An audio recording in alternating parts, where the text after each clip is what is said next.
It was an environment conference in Delhi. Adwa from Nigeria was explaining about the way he was successful in stopping a company from cutting down their forest for timber. Tasha from USA, Hiroshi from Japan, Hamza from UK and Nandini from India were keenly listening to his speech. After Adwa's speech, they were curious about the cut down forest and the tribe that lived there. They met Adwa and asked him about it. Adwa said that they could stop the company from further deforestation, but they could not do anything about the cut down forest or livelihood of the tribe. Then these students went back to their rooms. That evening, all four of them held a conference call and decided to help Adwa and his tribe to regrow the forest. Next day, they met Adwa and explained him about their idea to regrow the forest. Adwa was really happy. He managed to get some funding. Next week, they all had a flight to Nigeria. Nandini reached the airport early. As soon as Tasha saw Nandini, she hugged her and expressed her excitement. Then came Hiroshi with his respectful Japanese bow. Hamza added with an Assalamu alaikum. All of them prayed inside their hearts and boarded the flight. After reaching airport in Nigeria, they travelled in a car through a Kacha road to reach Adwa's village. They were given a wooden house to live in. It was quite different from their houses. Next day, they went to see the deforested area. It was really sad. Hundreds of trees were cut down. They returned back and started working on their plan. Hamza and Tasha, being botanists, started working on indigenous crops and growing methods.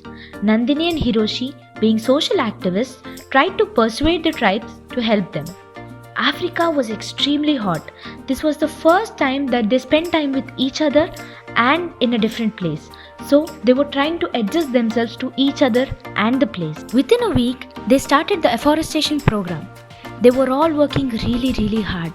One afternoon, after work, they all sat at the dining table for lunch. Hiroshi started wondering about sushi.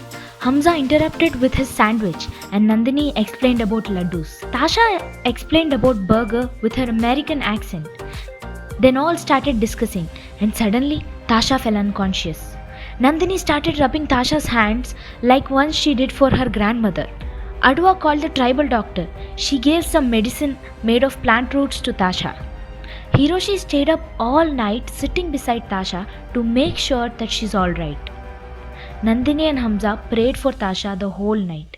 Next morning, Tasha regained consciousness. Hiroshi called Nandini and Hamza. Tasha asked, "What happened?" Nandini replied that, "You missed your burger so badly that you fell unconscious." They all started laughing. Within 2 days, Tasha recovered and they resumed their work. After 2 years, they successfully regrowed the forest. The whole tribe celebrated this success and this news spread to all over the world. After a year, these 4 students received a global award for their work. They decided to continue working for environment and established an NGO called The Seed.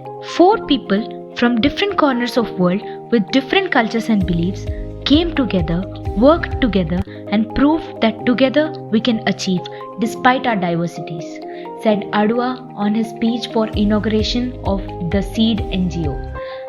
Thereafter, the NGO ran successfully. The end.